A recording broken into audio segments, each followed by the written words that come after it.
In the ring we stand tall. Words of blades that never fall. Debated warriors brave. Every thought we give and save.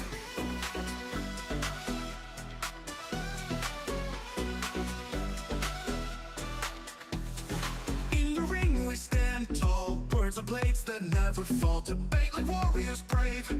Every thought we give and save. Through the noise we cut clean. Spirited, mind sharp and keen. With a spark that lights the night.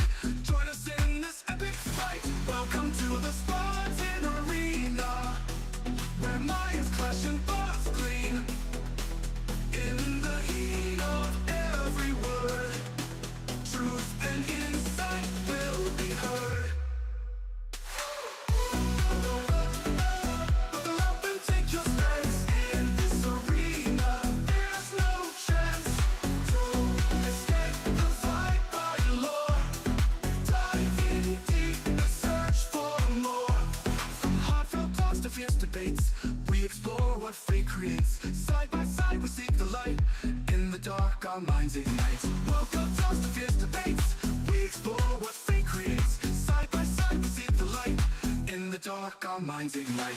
Welcome to the Spartan Arena, where minds clash and thoughts gleam. In the heat of every word, truth and insight will be heard. Buckle up and take your stance. In this arena, there's no chance to escape the fight by lore. Dive in deep and search for more.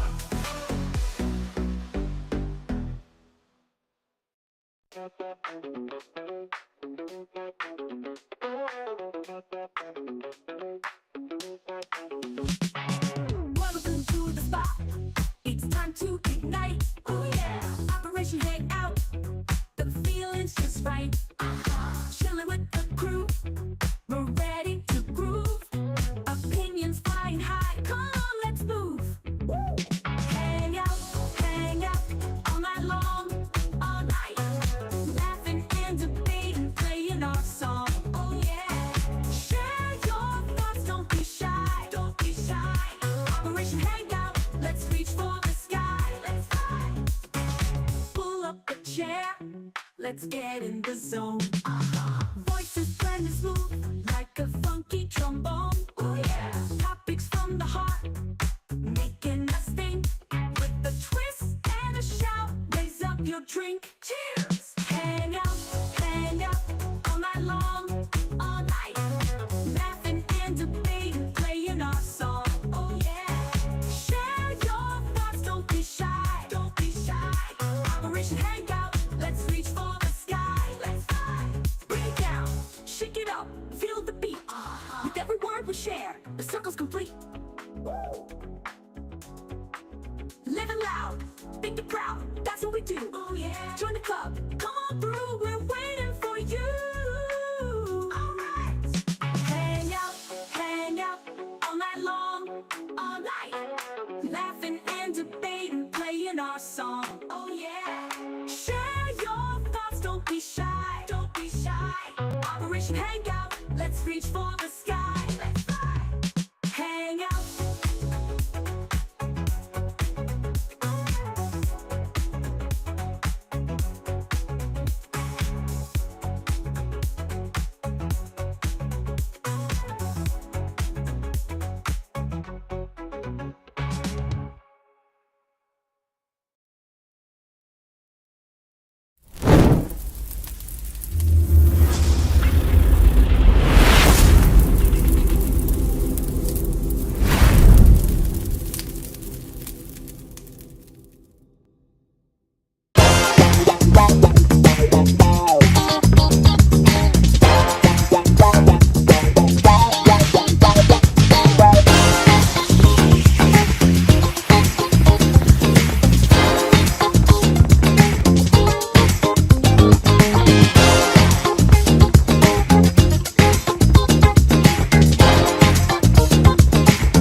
Good evening, everyone. Welcome to another edition of Next Gen Training. I'm Mr. Bennett, joined as always by the coach, Coach Ferg, in the building tonight.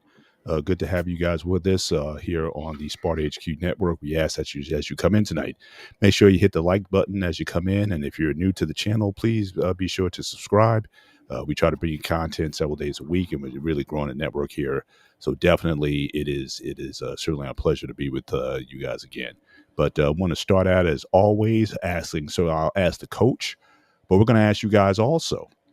Your how's your pie? How's your PIES? How are those things going for you? And certainly if we can share that certainly in the display. We want to have every time people come in, we want to know what your pies are looking like. What kind of pies have you been baking today? Physical, intellectual, emotional, and spiritual. So I will start out as always with the coach. What kind of pies have you been cooking up today, sir? What's up, brother Minute, man? Listen, Yes, sir. man, it's been a interesting week. Physically, mouth could be better.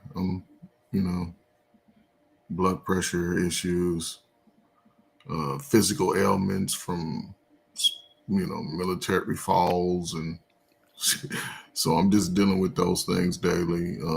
Intellectually, um, just starting to think about just putting a lot more things in order. So me and the wife can just start, taking advantage of our age and our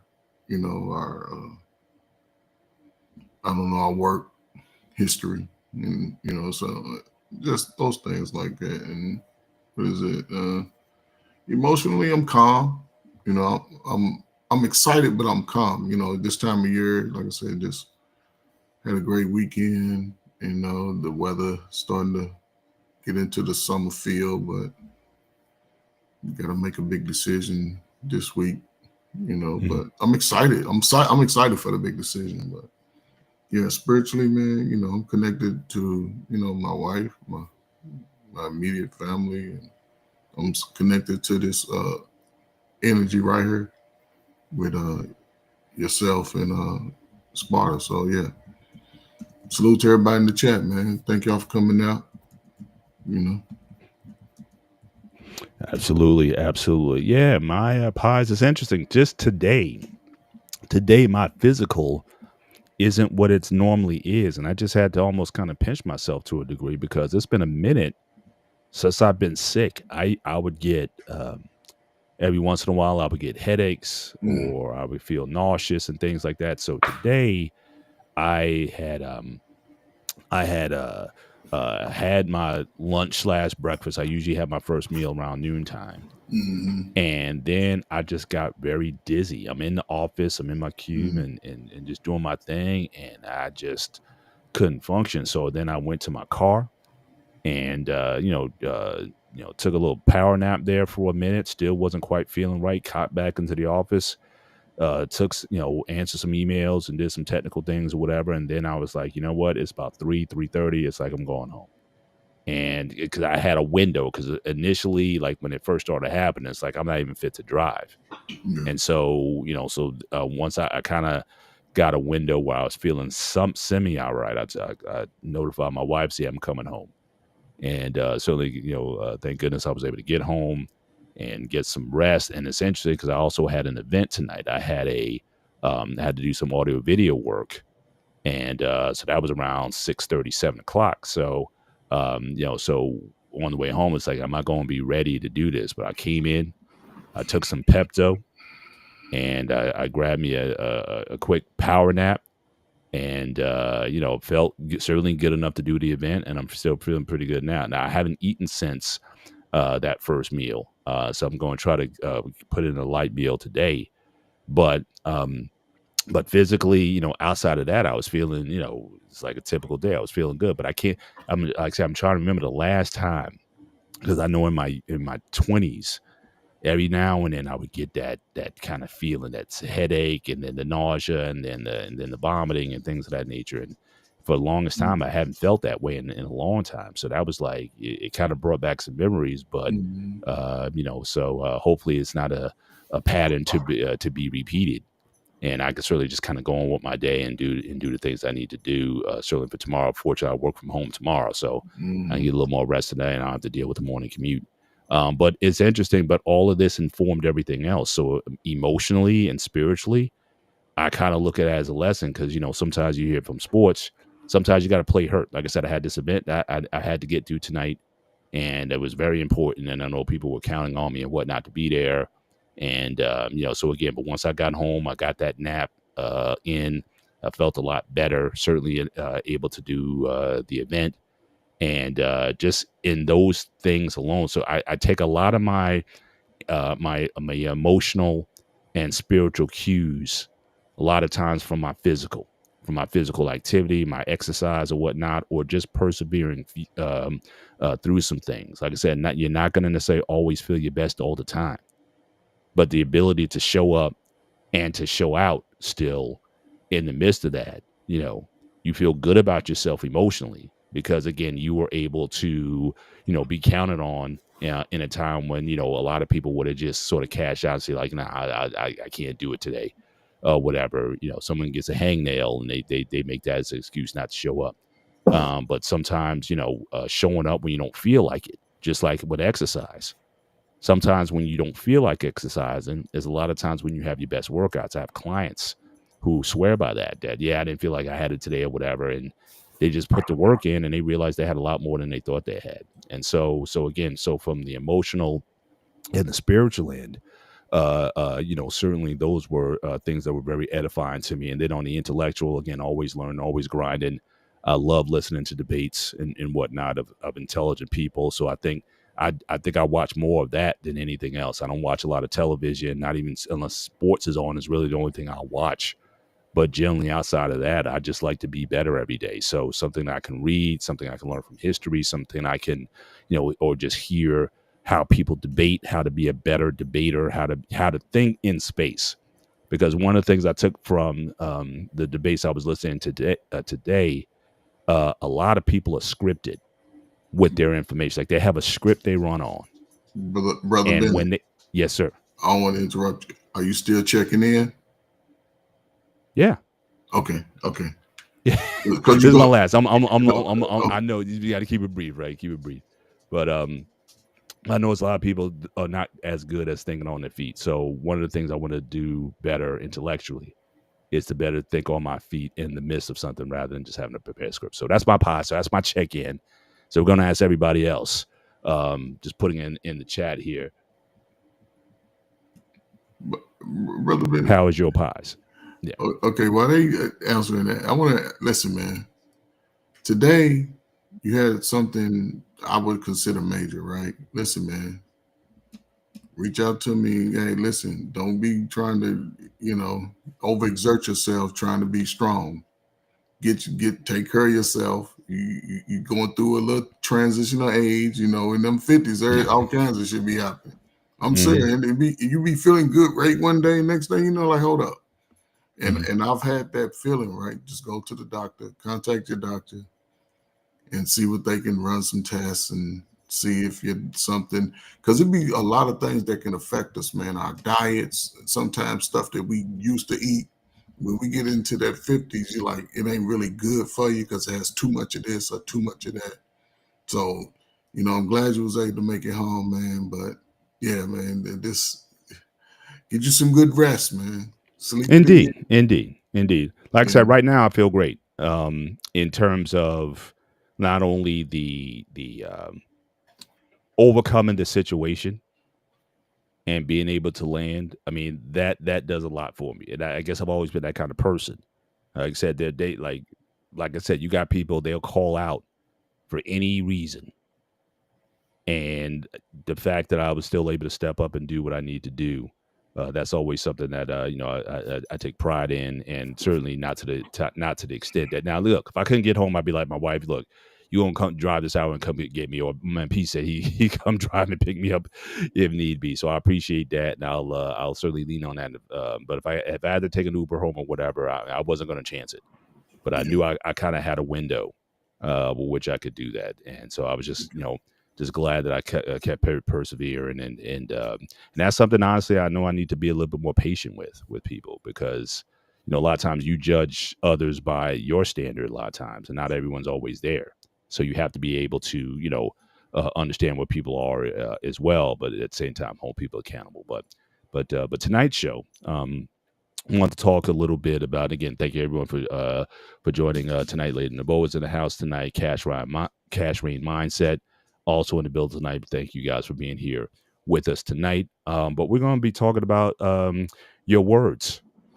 What words are you using on a daily basis in terms of your life? Now, again, I don't know about you, Coach. I don't take this in. I know some people go way off the deep end with this stuff. I'm not a name it and claim it type of guy. I'm not a secret guy who you just manifest stuff with your words or whatnot. But I think certainly words are powerful, and certainly they can have an effect on your daily. And you talked about earlier, as far as my situation today, my words certainly had a lot to do. I wasn't saying I wasn't speaking like, okay, I don't feel, I feel well. I wasn't saying that. But it was just more so talking myself through the situation to a positive result. And so I don't want to get that twisted. This is not some secret metaphysical type of thing, but we talk to ourselves more than we talk to anybody else. For sure. Yes, and sir. So what kind of things are we saying to ourselves? And then what kind of programming are we doing to ourselves? So again, if P, you can show the second set of slides for the change of words, change of mindset, and we can certainly go off of that. But Coach, I know you had provided this information. So what was your thought process when thinking about this topic, and just how have you used what we're going to be sharing tonight? Have you used this in your practice, and certainly with the people who you've worked with over the years? Brother Ben, you said something interesting. And I was thinking about this yesterday, just the words you said. Man, I probably talk to myself more than anybody, right? Mm-hmm. So even as a kid, it goes back for me as a kid, I would say about 8 or 9 when I started really getting into sport, because I played football my first year at 7. Then by 9, I was supposed to play pee-wee football again. But something in my mind told me that I could play with the older kids, right? So I went to the draft. They had a draft at age 9, and they drafted me. And the team that they drafted me on was the Steelers. So that was always my favorite team when I was a kid. Oh, I didn't know that. So You've been holding out all this time, man. But that was, and I like the Dolphins was my first team, but I played for the Steelers. And I'll tell you this story, how my words go in with the Steelers, right? So 9 years old, go play, start fullback, start linebacker. We 1-7. That's our record, right? Mm-hmm. 9 years old. I was remember tackling good. They didn't. I was a hybrid. I could throw, I can run, I can catch. I can do all that because kids my age, ain't nobody gonna be better. But I went to Chicago at age 10. Spent the summer there with my family up there. Came back. I just played for the neighborhood team. I didn't go back to the Steelers. So the next year, and that second year when I went and played for the neighborhood team, they went to the playoffs and got knocked out in the second round, right? So I come back now at age 10, at age 11 to play. Now we go to the championship. We scored on one. We played 13 games, 13-0. We beat every team. We got scored on one time the whole season. That was in the playoffs. Mm-hmm. And the kid that scored a touchdown was a big dude, big husky dude. Yeah. So we won the championship in a cold, rainy day. And I used to always remember talking to myself that I'm going to score a touchdown. I'm going to run the ball. I'm going to fake them out. And I'm going to tackle them. And I used to always do that to myself, right? So it gave me confidence when you get on the field because, every time you get ready to play, to me, and even in coaching and talking to players, when you get ready to play an organized game, you get a little butterflies. You excited, you know what I'm saying? Because you don't know the competition. Right. And I used to always talk to myself during the start. So once the game starts, it just relaxes you. Mhm. You know what I'm saying? And I visualize doing stuff. So even when I was coaching, one of the things I had to always do, even I'll say coaching, and this is what's crazy because I've worked with people that have been on drugs, men and women, prisoners, people getting out of the penitentiary, young men with felonies, women, young women who with children, teenagers with children, grandmamas, probation officers, police, judges. I used to have to testify in court. So in those times that I had to interact, my words were very important on how I address those going through the problem. You know, from especially if you're working in foster care, there's the mother issue, there's the child issue, there's the court issue, there's the evaluation of your work issue because it goes outside of your immediate supervisor. It goes to like a state auditor and everything. You may have to go to the school to get report cards and, you know, talk to the dean. It's a Right. lot that you're doing, Right. but my words to the person that was going through it was the most important out of everybody. You take a 12-year-old like me whose life is discombobulated, no control, but it's a good kid, smart as hell. Mhm. Ain't nobody telling them he's smart or her. Pretty little girls be long Indian hair. And here I am coming over here with my words to say you can be better. And that's where I fell in love with it. Because I originally was going to be a teacher. Mhm. I went, you know, Mississippi State student but I was like, I can't reach him like it. I couldn't reach him. So I was like, Mhm. no, I got to be in it. And when I was in the schools, it was probably the best place because I had access to every student in that school I had Mhm. access to. I was targeting a certain group, Right. but I had access. I'm in the classrooms. I'm sitting down, taking up 20, 30 minutes in the classroom, talking to the class clown, getting him to think. Mhm. You know what I'm saying? Yeah. Getting the one that's over there with the black on, getting them Mhm. to stop wearing black, coming out of their shell. Mhm. Those things that I really had to work through in talking to myself. And I didn't Mhm. have a script on what am I gonna say. You know what I'm saying? I wasn't going there saying, and Mr. Bennett, you see me on these panels. I don't talking to an adult and a child, you know, it's totally different. Right. And a child that's not yours. Right. The child has no understanding of how you function as a person. You know what I'm saying? Mhm. So, but my objective is to get them to see the light so they can, you know what I'm saying? So my Yes. words had to be very important, but I never um, intentionally told a lie to anybody I was helping. Mhm. And I would tell them, listen, what I'm telling you, it may not be 100%. But when you get to the point where it ain't what I'm saying, come back to me so we can figure that out. Yeah. Because I can, you know, I'm going off my head and it might be something that in the words that we have to read Mhm. that could give him the, okay, I see what he missed. You know what I'm saying? I see what Mr. Ferg was saying. So, and it wasn't, and man, I used to pull up and in lunchroom tables, man, 10, 12 kids just Mhm. yapping, Mhm. just yapping. Mhm. And of course, they kids, everybody, I'm light skinned, I'm bald head, I'm Mr. Clean, of course. Because when I come on Monday, I'm clean, you know, head shave, shoes and shine, the creases, and that's how I understood those words that I didn't speak, also spoke. See, it wasn't about everything that I said, it's about what I did. Mhm. When the student I can't read, barely read, I'm gonna sit down and read with them. And I'm the whole time I'm in that area. You better learn this shit. That's when I get street on them, when I'm close to them and they right there and they starting to feel like, okay, I'm like, baby, be on this shit. I'm gonna be on your ass.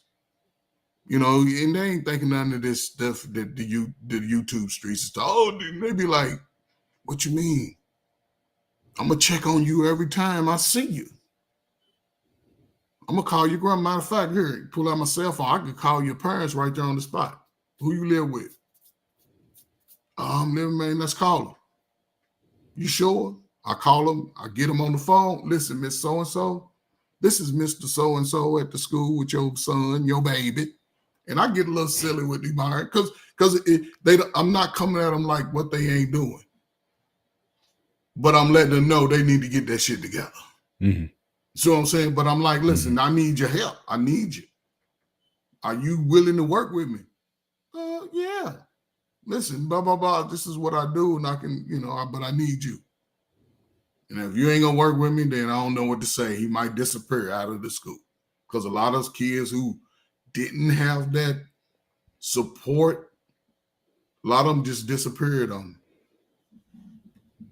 But the ones that had it, especially if I got them at freshman year, maybe sophomore, oh man, junior, senior year, I used to see it. They used to, listen, Mr. Bennett, they used to just come and just sit around me, girls and boys, just sit around me, just talk to me.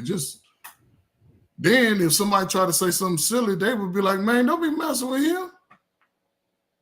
And it was people that I work with, they used to see that and they used to be jealous because they used to say little sly shit to the kids. One day, the last school I was at in Indianapolis, a lady came out and said, in front of all the students and another intern that we had, because we had an intern, why do those kids just always sit around you like you Jesus or something? Come on, man. And I didn't even respond stupid. I just said, hey, they just like talking to me. Mm-hmm. And listen, and every time I talk to especially any youth that I talk to, I always either had a witness or always had the door open where we're in the door view. Right. So if you walk in, it was, and I always, and the way I had my desk configured is that it's directly at the door every time. Yeah. You especially if you have a female, that's almost mandatory. Female, male, man, my clients, my students, they were the LGBTQ. I couldn't say, that's why I couldn't bring my feelings into it. Mm-hmm. My job is my job. My results are my results. So I've had students like that who may not talk to no teacher. Mm-hmm. But they'll come here, like Mr. What's going on? Man, listen, what happened? Mm-hmm. Tell me what you did. I don't want to hear about what they did. Mm-hmm. I just used to cut to the chase. Tell me what you did. Mm-hmm. And they go through explain. Okay. Now see, was that wrong? Yeah, okay. So the teacher's trying to teach a class, ain't you? Mm-hmm. You disrupting the class, ain't you? Mm-hmm. Yeah, but how she get on your nerves? So I had to sort of negotiate the chaos. And I don't know where it came from, man. I can go back from when I was a kid, brother. When I learned of what somebody, back in the day, the words were words. When I learned of a person that was retarded, I just sort of had this weird protective energy when it comes to the small people and the people that can't help themselves. Mm-hmm. And every look, I wish if you could go see, I done coach just in the neighborhood. I ain't talking about teams as far as little boys, little kids, like kids younger than me growing up. Man, I showed them how to play football, basketball, run, climb a tree. Man, there's so many. I've always had that in me. So, in words, you know what I'm saying? I call them words of. I try to use a lot of words of affirmation to them, Yeah. to anybody that I'm helping. You know, that's why I love that 9, 10, 18 range right there. I love Mhm. that. Mhm. I love that because they can think for themselves and do anything within reason. Mhm. I've seen it done. You know what I'm saying? So Well, it's that delicate age. I mean, they're starting to formulate their yeah, own identities. They're starting to question the world and therefore yes, question themselves. Because up to that point, you just do as ordered, you know. And but now they're starting to see the world differently. Their minds are starting to develop in certain ways, whatever. So again, we talk about that programming needs to start taking place, and especially if they've gotten some bad programming up before then. yes. And I can certainly speak to that myself. I had a lot of bad programming for a lot of years, even going into my teenage years. So I didn't get a lot of affirmation, certainly from my family. For example, my big brother, certainly was not always, didn't always have those words of affirmation for me. And so, so certainly having a lack of self esteem, or certainly a lack of ego, certainly in those years, I really didn't start applying a lot of that stuff until I started, um, again, accomplishing things and getting results and getting complimented on the results that I was getting, and just becoming better. And, people, whether they like me or not, they had to start acknowledging what I was doing and what I was contributing. It really wasn't until then. But certainly, yeah, when I was, 9, 10 years old, like I said, I was the nerd in the class. I was the skinniest. I was like Steve Rogers, Captain America. Like I was just that guy. Girls didn't like me too much, and so definitely I had a lot of things where, again, a lot of those words that you're talking about certainly could have been inside, or certainly a G like you, if you were around, certainly would have been, you wouldn't have had any problems with me, emotional or acting out or anything. I would Yeah. have probably clung to someone like you like a sponge, because again, I didn't have it. My dad wasn't in my life, nor my brother for that matter, until I was about 14 years old. Okay. So, certainly someone like you, I would have probably gravitated towards, more so than, God, you had to check and get correct or whatnot. I just Yeah. wanted to be accepted. And what I also liked about what you said was, you said some of the kids that you were working with were of a particular persuasion, but you were able to still work with them and not Hmm. let whatever personal feelings that you might have had on the issue. They didn't sense that, because again, a lot of, you can say the right words, Hmm. but a lot of communication is felt as well as what comes out your mouth. So the fact that you were still able to have impact, despite your feelings and whatnot, and they didn't feel like, he's just doing his job.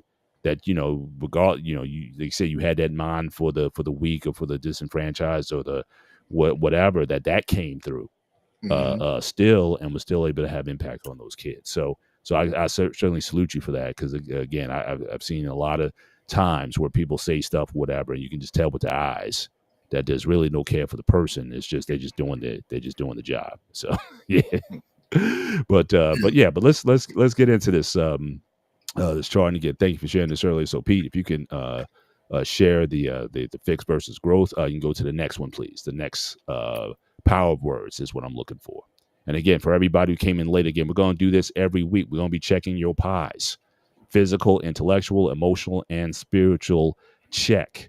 How are you doing on a weekly basis? So this is gonna be a part of what we do on a regular basis. Now, again, I'm at a long stroke tonight, because again, usually my pies are pretty succinct, but I had a challenge today I had to overcome. Yes, So I sir. kind of long stroked a little bit, but it's just the end where, you just, in fact, you guys can drop in the chat, how you doing on those matters. Again, we like to check in certainly with those who are joining us. But Pete, if you can go to the next one. So the power of words presentation is what I want to show here. So again, the idea of changing your words and changing your mindset. And again, what you say to yourself can certainly have impact on your overall development. And so, one of the contrasts that we're doing here again. So again, when you say words of affirmation, as Coach was talking about, it can lead to certainly much more positive outcomes, more creativity, more opening up, better communication. But the things that you say to yourself, or things that are said to you, can shut that down, and you stop growth, you stop development, you stop trying. So again, one of them, for example, being, I'll never be as smart as that person. And imagine if you're in a situation where people are telling you that you're not as smart, your family members saying, your mom or dad saying you're not as smart as someone. So it's one thing that you're getting that from other people, but then once you start internalizing that, what kind of outcomes are you going to start getting when you start to internalize that? But then if you start speaking in other ways, that you don't have to be jealous nor envious of another person, and you can certainly respect people for who they are, but don't shut down your own creativity. So you can say something different. You can acknowledge someone's intelligence in a particular area, but you have talent also. So everyone is talented in many ways. Sometimes you just need to understand what your talents are. They don't have to be like everyone else's. One of the problems I've always had with just general education system is that everybody is treated like, it's like in different ways. And I've seen brilliant people who are smart in art, but maybe math isn't their thing. But the way we do this on a regular basis is such where, again, we then pick and choose. Okay, but that person's smart, but that person isn't, even though they certainly display talent. A shout out to Alicia for being with Yeah, us for tonight. My sure. pies vary daily as I'm currently battling cancer. Salute to you, prayers to you as well. I try to get the right mindset each day and look at the positives. Absolutely. Yeah. And again, you have to start speaking to yourself a lot of times in terms of what, how do you confront this obstacle every day? Brother Bennett, can I Yes, sir. respond to that Sure thing. Yep. chat right there? Sister Alicia, listen. What you're going through is in yourself is the most important thing right now. The most important thing. Just make sure you get in the proper treatment on the scheduled times and days. Everything else in between that, don't let nobody tell you. Don't let nobody tell you words that don't put you in the right mindset. Stay away from those type of people because you're battling something that is beyond words. So yeah, just live your life to the best. Absolutely. Take care of your health. Absolutely. But what are your thoughts on just this contrast here in terms of the, and again, and we're not saying this isn't like some formula, like some Correct. words you have to say verbatim. More so, we're talking Correct. about a mindset. Yes. More so than the words that you say. How you express this is totally up to you. Yes. But it's a mindset that you're trying to develop here. So speak to this a bit before we go into the next one. Yeah, I mean, it's sort of like I'm just going to compartmentalize it because again, there's no. I would say an age that you would probably start seeing this is probably around teenage years, early teenage years, when people start developing, those fixed mindsets and growth mindsets, right? Because there are events, we start getting off into our own little nuances of being a teenager. Some, like yourself, you find yourself and you know what I'm saying, finally get your breakthrough and you just now focusing on things that is going to benefit you.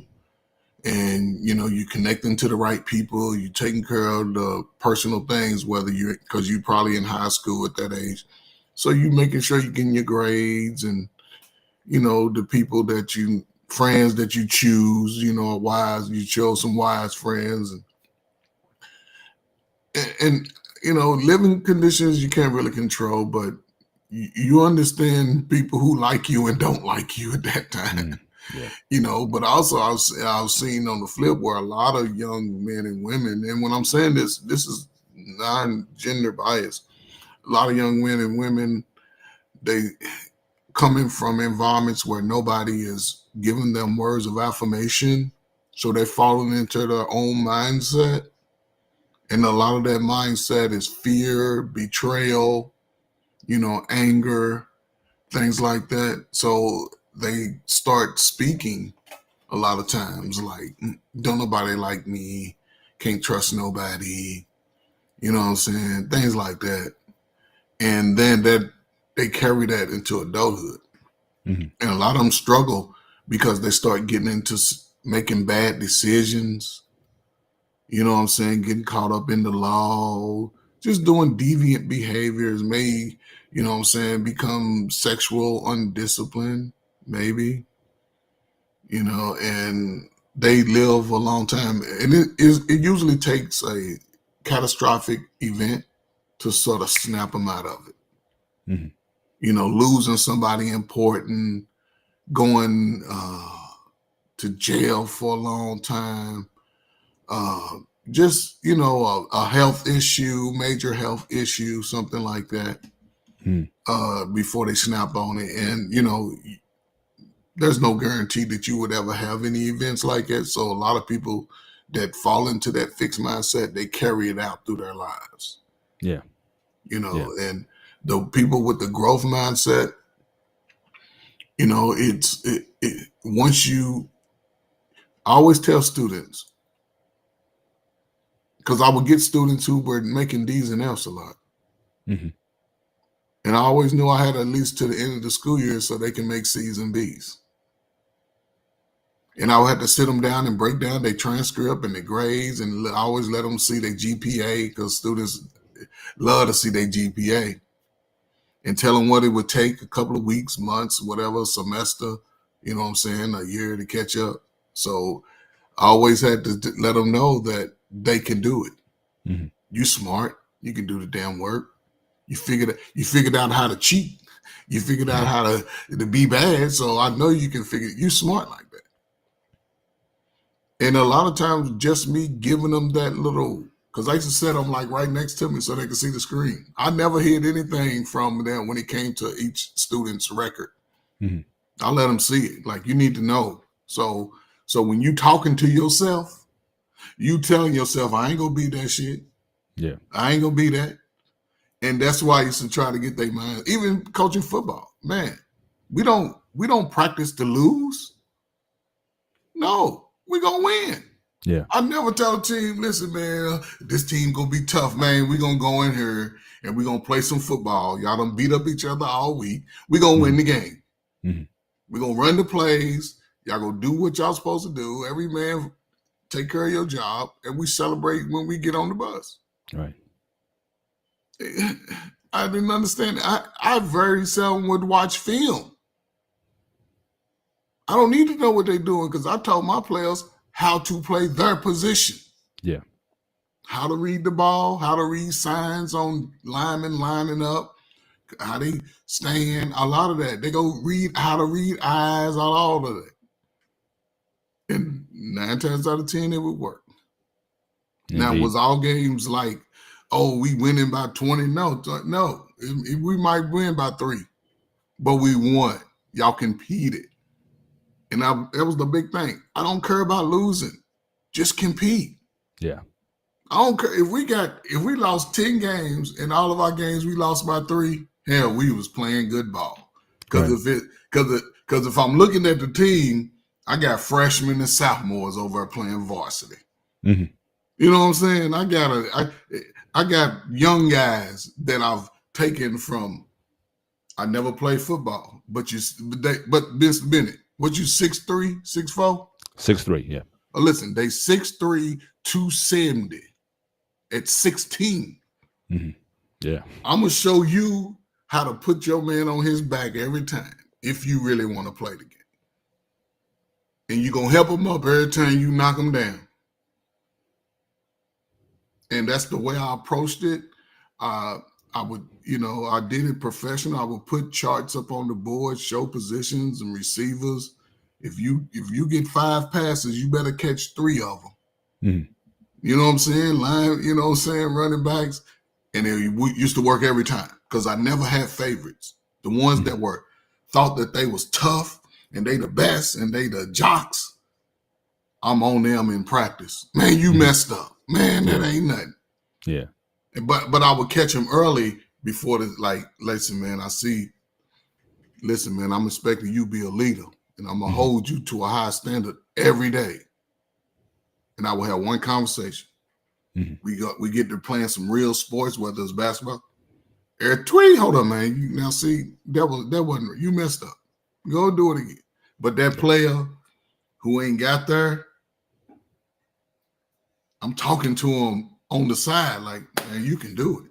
Yeah. You know how to do it. You run the play hustle. I love kids to hustle Mhm. because you cover up mistakes when you hustle. Yeah. I tell them if you lazy, your mistakes gonna show. Exactly. But if But I you like how hustle, what you're saying. Yeah, yes. I like how you're saying where again for the guys who have talent or raw talent, the standards for them is different from the guys who you're trying to coach up to talent. So again, so you build up the bottom, but at the same time, you keep the ones that maybe have a physical advantage. The criteria is going to be different for them. You're looking for other things. You're looking for leadership. You're looking for discipline. You're looking to set the example, not have their physical ability so much that then they forget about the team. Or like you said, the fact that you'll teach a kid how to knock his teammate down, but then you had that person get back up as well. So again, it's this reinforcement that you're giving. But again, I like how you treat everybody the same, but at the same time you treat people differently. You know what I mean? It's like it's not this thing, this cookie cutter approach where you just treat everybody the same way. And I think a lot of coaches that's a very old school type of mentality. But I think certainly in we've seen more over time coaches that are taking more to look at the individual and what that individual needs, and then coach them up to Mhm. what they need to be in the aspect of the team dynamic. Yes, For that's sure, true, man. for sure, And that's why I've always correlated sports to real life in a sense. indeed, same here. So and just with a lot of the students who struggled emotionally, I had to give them that you are good already. You good enough already Yeah, in the package that you got. yeah, And one of the hardest times when a lot of young men and women's like freshman through junior year. mm. Man, we all go from a size 6 shoe to a size 12 shoe, Oh our yeah, nose spread out, our lips spread out, you start know what I'm stinking saying? up. You Yeah, get you that know what I'm saying? Your armpits is oniony, they smelling like onions. You can't you that can't miss. testosterone just went to overdrive. And a lot of young people can't adjust through that. Hmm. That's the biggest thing I see now with a lot of young people. They can't adjust through that time because they being left to their own demise. Hmm. They don't have that. They don't. It's like when they get home, there's no parent in the home. There's no parent. Even there's no parent, regardless of age. Everybody's still 18. Everybody's still 18. That's why they struggle. Even having, they struggle communicating as peers. There's no places that they can all go and just enjoy each other from a different school. You know what I'm saying? A different little town, little part. We have this place that we could all go and hang out and sit on our cars and talk, see the guy that I played against in basketball, football, and we talk. You know what I'm saying? They don't have that too much anywhere. I don't see it with young people. Yeah. I don't see it. And that was part of that growth because even my friends, because most of my friends, they play sports. So we would, and you talked about this, how when your buddies got to college, right? How y'all just all came up with these affirmative path to take, the Yeah. words that y'all said, right? So me and Yeah. my friends, and I speak from a time where me and my friends didn't, I wasn't gonna let you just go off on your girlfriend, Mr. Bennett. We wasn't gonna do Hmm. it. We weren't gonna let you Right. just Yeah. get loose, bust out all the windows, man. No, man, come on. You know what I'm saying? You better than that. Let's get away from it. And we would sort of try to console you and help you. You know what I'm saying? But we stood up to the bullies. Wasn't no bullying going on when I was coming. Well, from my experience of being a young kid. Right. And once you started, I didn't mind, because today, because we've always had times where we kids, we joking on each other. Ah, you big head, big lip. I'm light skinned. I'm a high yellow kid in the wintertime. Mhm. Are you high yellow? Yep, I sure am. I'm handsome. I'm still handsome. I get all the girls. This coming back from boys. Because this picture right here, that's 10th grade right there. Sophomore year after playing football. Getting Right. pimples on my nose, you know what I'm saying? So, and we were always had that, that positive, just teenagery. I don't know, man. It was a different vibe outside because we were outside Mhm. and there were a few fights, but it wasn't that when two people fought 2 days later, they the best of The friends. best friends. Yeah. So Yeah, it's a now different now time, man. now everyone just wants to cancel each other out. So yeah, so it's definitely way more sensitive. And like I said, I got 3 daughters in the house or whatnot, and I certainly see that up close, Mm-hmm. what that looks like as well. So yeah, for sure. But what are you saying to yourself, or what are you thinking of yourself? Again, especially with this first one, in contrast to other people. Again, you don't have to be envious. Yes. Work with what you have more Yes. so than thinking about what someone else has that you don't. Here's another one. Again, saying that I can't. So again, coach, Coach Ferg is going to be in your ear. Yeah. That's if you want to get the attention of Coach Ferg, Say, say that. yeah, say that shit right there. He'll be on you like, choom. You be thinking he's in the other building, and then you turn around, it's boom, he's just right there. He has an I can't indicator, but again, what do again if and the thing about it is, if you say you can, you're absolutely right. You are absolutely right. But what if you change your words a little? I'm still learning. I'll keep trying. Yes. Again, how do you look at a situation? Again, defeat is not necessary, or failure is not. And again, sometimes in our culture, so we oftentimes we prioritize just the final score, winning often, not looking at the growth that happened, in the process, or we look at failure as you fail one time. I don't want to do that no more. And a lot of times you have to get up. I remember just teaching my girls how to ride bikes. You know, Mm-hmm. they fell off the bike, and my middle one especially, she's like, I don't want to do this no more. I say, you better get Mm-hmm. back on that bike. Mm-hmm. We doing this again until again she got out of it. So again, I think that's what coaches, I think that's what parents are to do, especially fathers. Like I said, I heard a while ago, a guy made an analogy of mothers protect, but fathers prepare. And it's that preparation is such where we help you overcome that that failure, or to look at the failure in another way. Maybe this way couldn't work, but what about we try it this way instead? Again, but that takes relationship, that takes communication, that takes getting into the mind of the person that you're working with, and saying, well, where can we improve here? And then I think a lot of it is a trust that's also built. So like I said, when I'm with clients, when I'm working with people, a lot of times they come to me straight up and tell me I can't do this. But then I'll just ask them a question. Well, do you trust me? In other words, I wouldn't put this weight on if I didn't think you could handle it. And a lot of times it's that relationship that I built with them over time is such that allows them to say, okay, I'll try. And then they're just amazed as anything. Oh, wow, I couldn't believe I did that. I said, I did before you even got up there. I already saw this coming a while ago. But again, what are you saying? What are you saying to yourself? Man, if you went to the gym by yourself, would you have done that? Do you need it? And I tell, so I admit, most of what I train people on, they don't have to see me for. I'm not doing anything so highly complex so that you need a training partner or something like that. People really come to me for two things. One is for accountability, and second, I may be able to get a couple more reps out of them that they would do on their own. That's it. I mean, that's in a nutshell. But I don't do anything that's super complicated. But a lot of times they stop themselves before you even get there. Mm-hmm.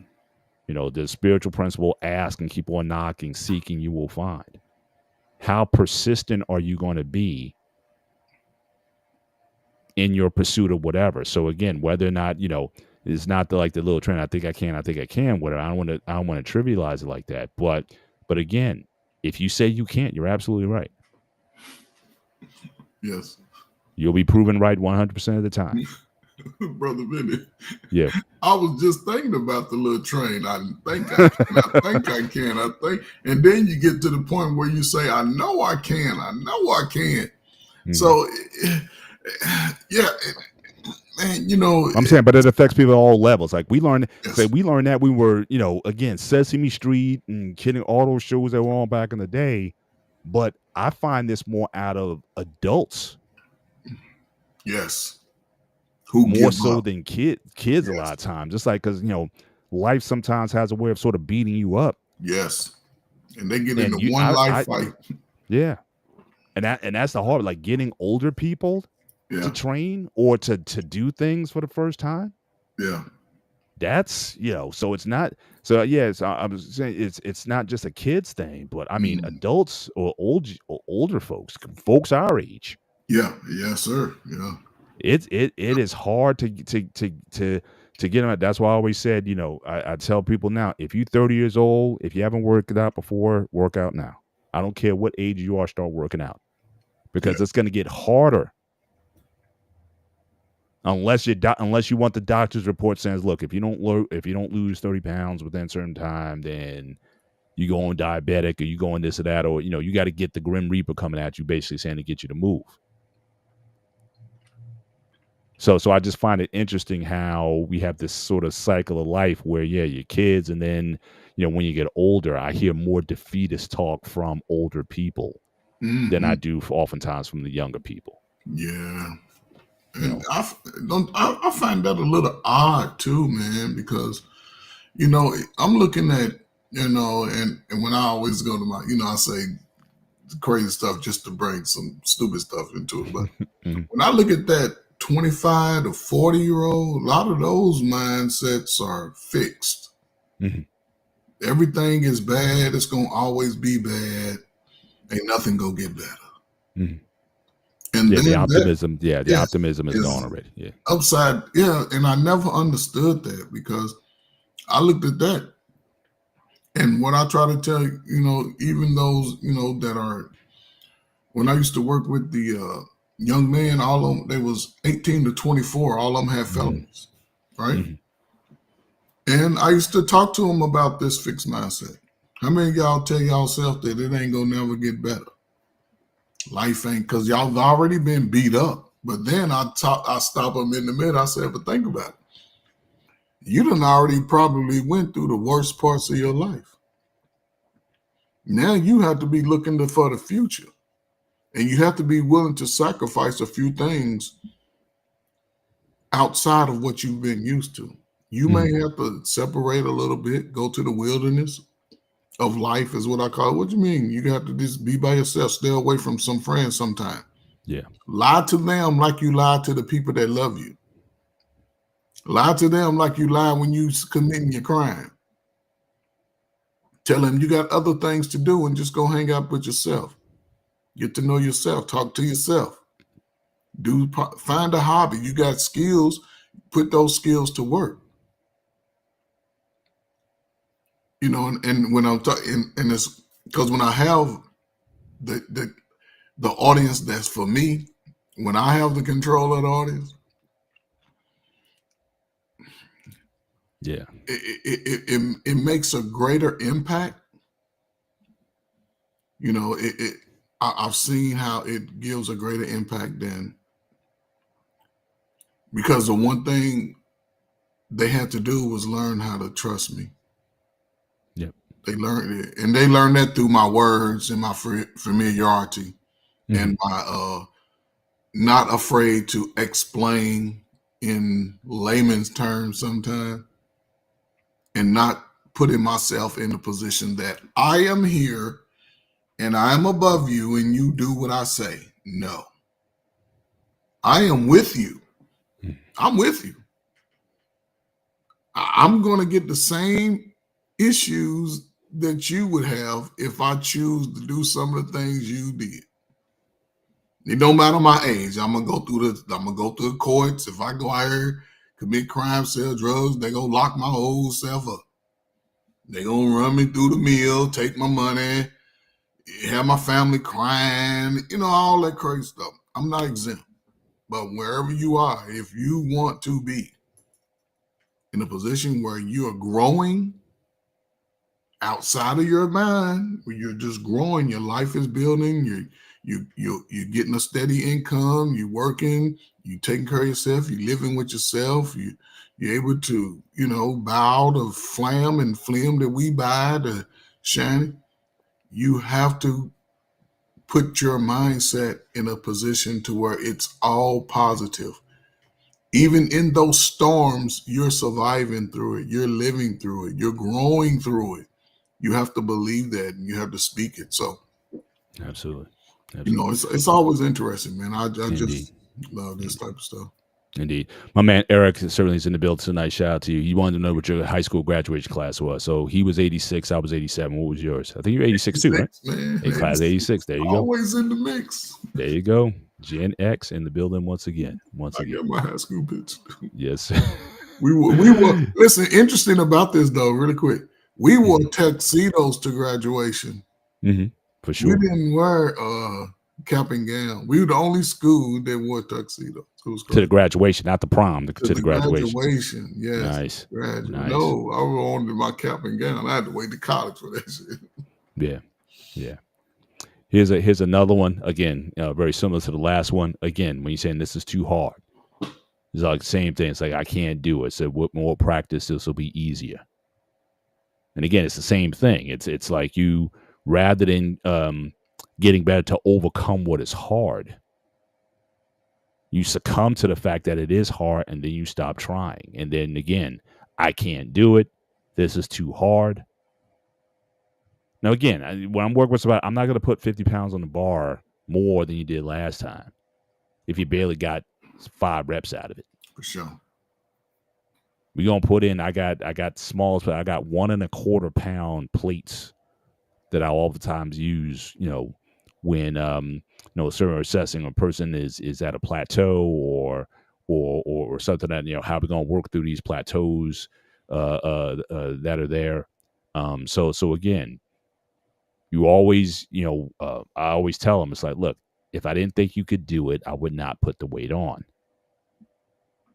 But again, if you say to yourself, again, this is too hard, again, fixed again, and you're going to be 100% right again.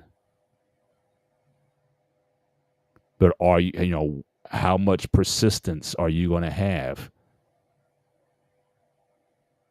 And again, and generally speaking, I never knew anybody who did the action without the thought process. It rarely, if ever, happens unless the person's like uber talented.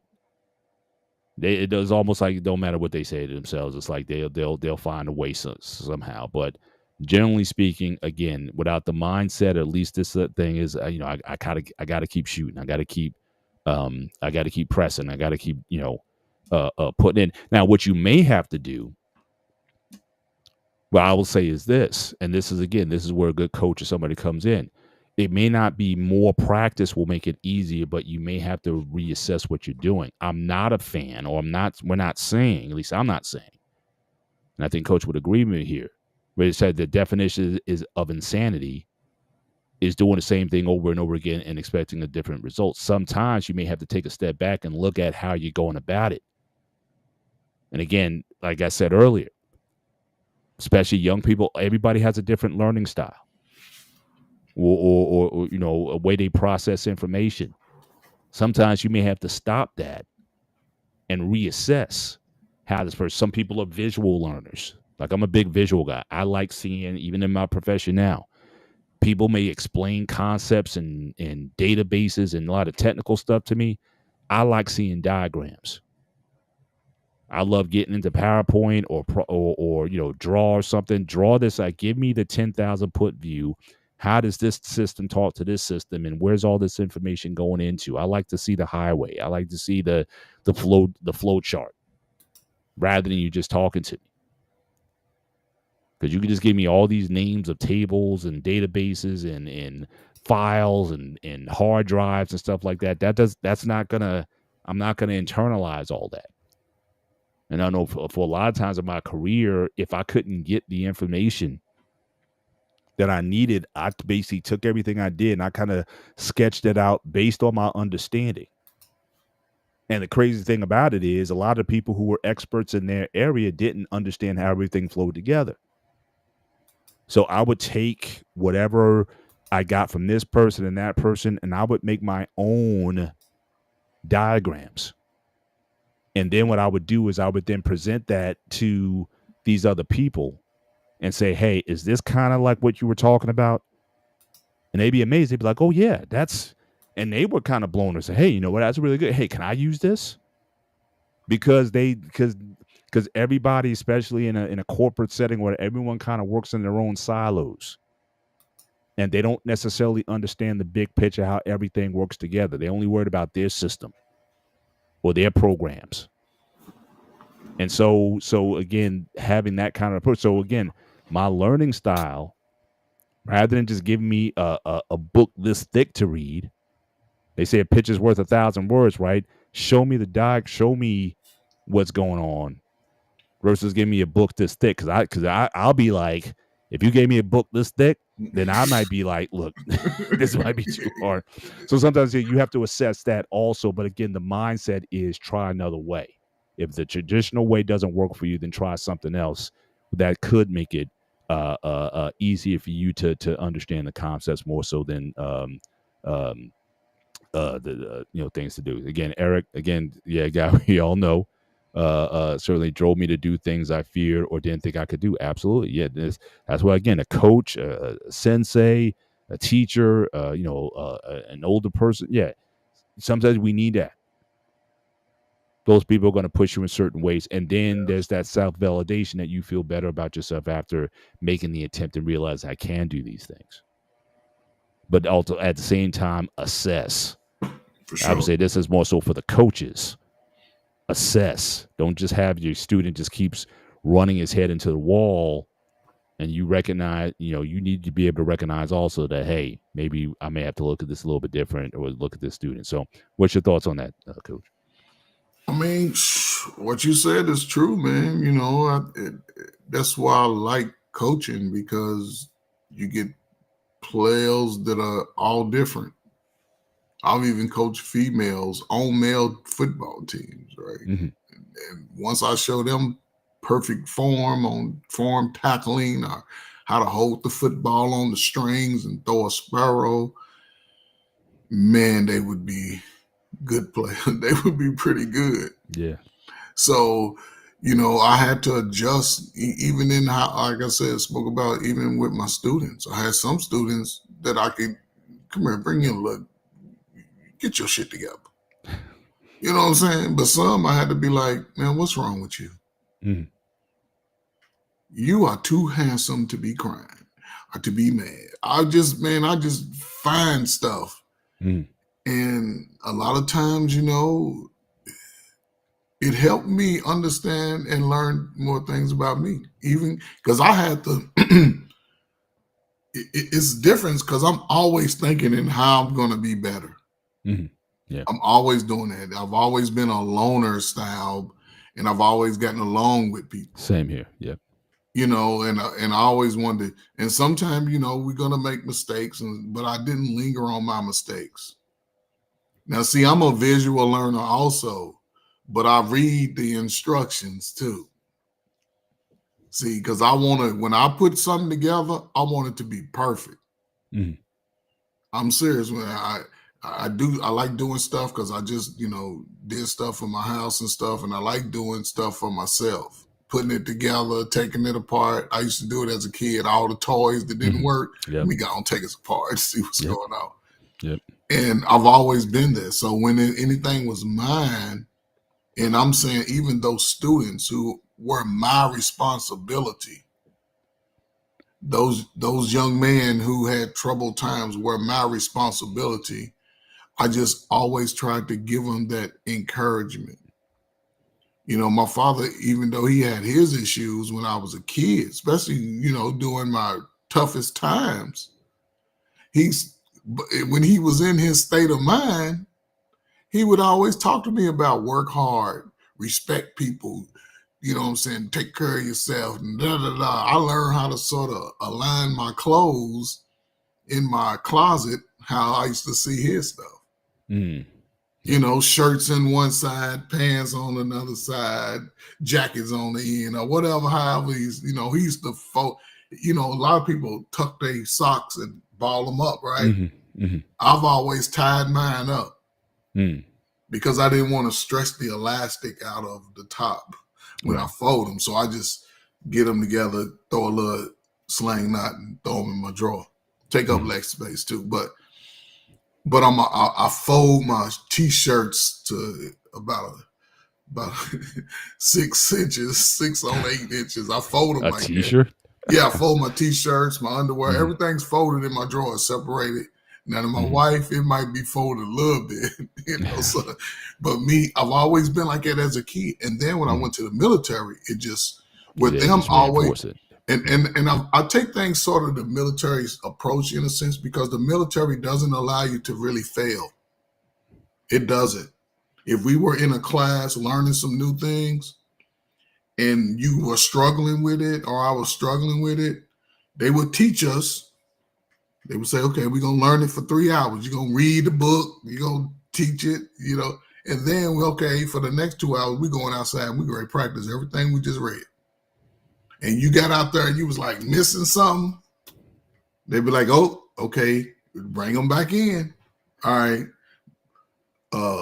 Private Bennett, we're going to teach you all this again. They're going to go where you was messing up. See what you, oh, okay, now you got it. Now they go take you back out there and test you. Okay, you pass the test. Boom, move on.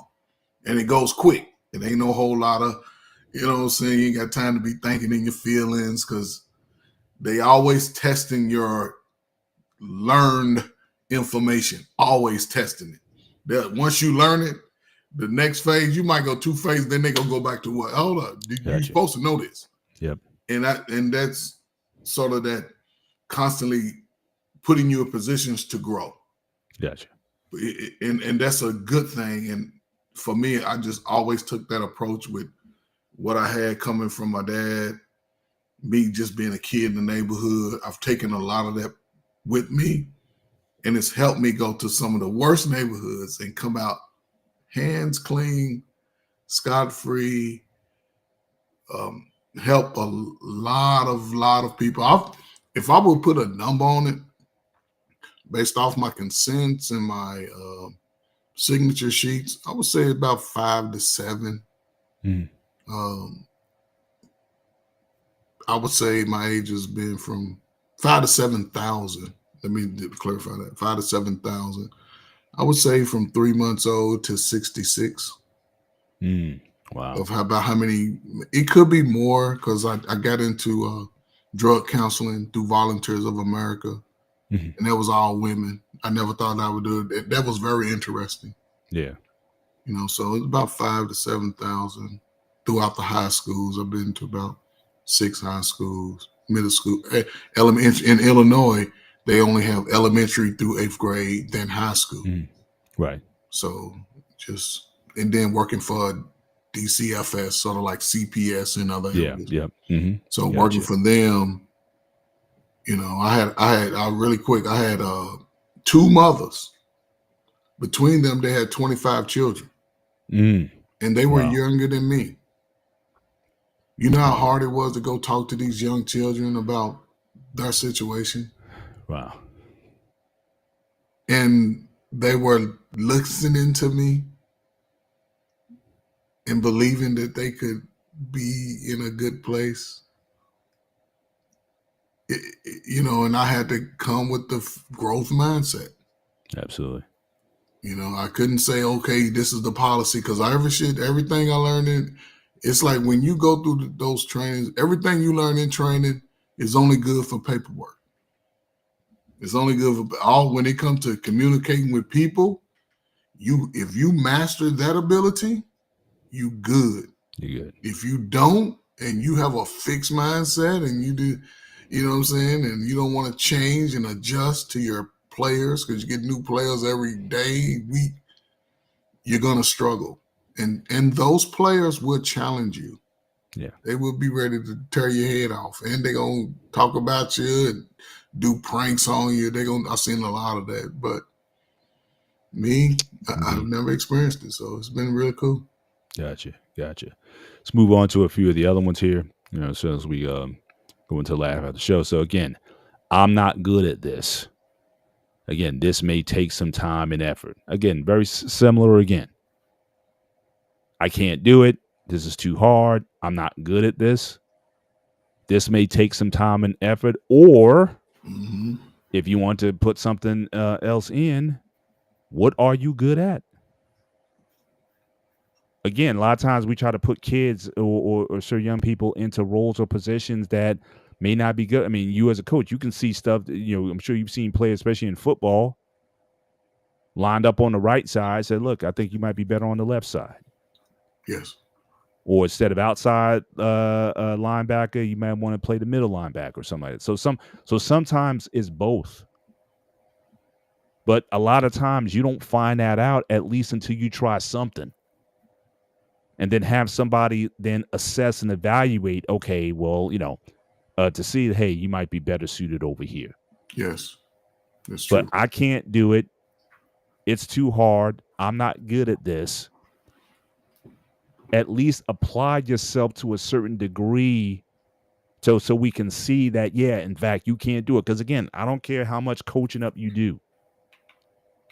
At the same time, you have to understand that, again, not everyone's going to be good at a particular position. Or you might not be good enough. And maybe, again, pick another option. But if you don't give it your best, if you don't put yourself into it, how will you know? So again, I've always been told, look, either do things all the way or don't do anything halfway or not. So what you got to say about this, Coach? No, man, you hit the nail on the head, man. Listen, man, I take pride in what I do. And I try to instill that in anybody that I'm working with. We all start at a level where we may not be good at it, but that's something that you already know prior to. It's not nothing that you really have to say constantly. Today, I am not good at it. However, with Mr. Bennett's coaching me, I know it's going to take some time, but I'm going to show up every day. I'm going to put in the work and the effort, and then I will become efficient. And sometimes I might even be so good at it that I'm now teaching others on how to be better. So, yeah, man, you hit it right on the head, man. Words are powerful. Indeed. Absolutely. That's right. Yes. Shout out to Yoda. Do or do not. There is no try. Got a couple more to go through, and we're gonna offer up again if folks want or vibing what we're saying. We may drop the link certainly in the chat if you guys want to come up and certainly give your 2 cents on the matter. Again, we don't want to extend out the show, but certainly you're more than welcome to come up and any questions that you may have for us. Again, we'll have people. He'll put the link in the chat soon enough. But let's get through these final 2, and then we'll summarize. And then again, anybody wants to come up and join the conversation, we'd love to have you. So again, said I made a mistake versus mistakes help me learn. Yeah, failure is part of success. Yes. You don't learn until you make mistakes. Yes. And again, you have to. So that's a mindset too. You have to change, your view of failure to a point to say, look, I embrace it, learn from it, and start again. It's funny because again, OGs again. I have a lot of problems sometimes. I go back to when we were in college. We just did stuff, whether it be programs or whatever. We didn't care. But a lot of times when you get older, you're so afraid to make mistakes that ultimately what winds up happening is that nothing gets done. See, I work in so I've worked in different software companies and whatnot, in IT departments. And just last year, in fact, I got certified in a different methodology. So how you typically deliver software. There's conversations and discussions conceptually in terms of what's needed. Then you come up with your documentation and whatnot. And then you start to build technical documentation, and then you start developing and whatnot. You test it and you get it to a point where it's good enough to then put out in production. That can take anywhere from 6 to 18 months, sometimes 24 months. There's another process that is gaining traction in the field. It's called agile. And with agile, the idea is just get the general basis of what is needed and put something out there in an environment, and then get feedback from the people. What did work, what didn't work, what you want to change, what you don't. Because a lot of times what happens in that original process, you're trying to get it correct. A lot of times by the time you get to production, you thought about differently what you wanted, or you realize after all that time and all that money that it wasn't what you really wanted in the first place. So in an agile model, we'll implement something, get feedback. Oh, I like a little of this. I like a little of that. Change this, change that. Make the change to that. Put it back in. Let that run for a minute. Get the feedback. Repeat until you narrow it down and you start to hone it into what you really want. Because a lot of times I've gone to presentations where we're about to deliver this thing, and then when people see it live for the first time, after all that discussion and after all those diagrams and after all those things, it's like, you know what? Now this is what we want. And so a lot of companies just trying to save money. They're saying, let's make some mistakes, but at least we catch those mistakes early so that we can fix them, so we're not embarrassed at the end when this thing gets released. So again, the idea of making mistakes is a good and positive thing. The idea is that learn from your mistakes and then do better later. Coach, what's your thoughts on that?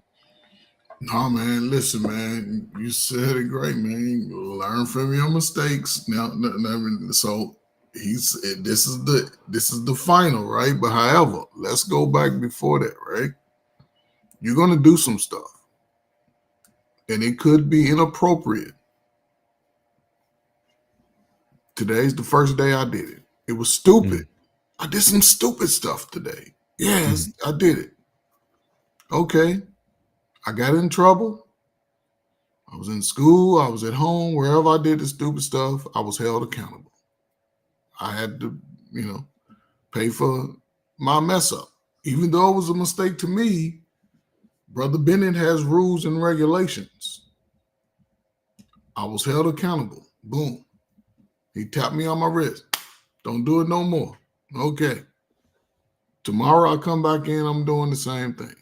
Mm-hmm. All right, now listen, Coach. I told you, don't keep doing that. You know what? I messed up again. I won't do it again. I come back the next day and I do the same thing. Guess what? That is not a mistake. Mm-hmm. That is not a mistake.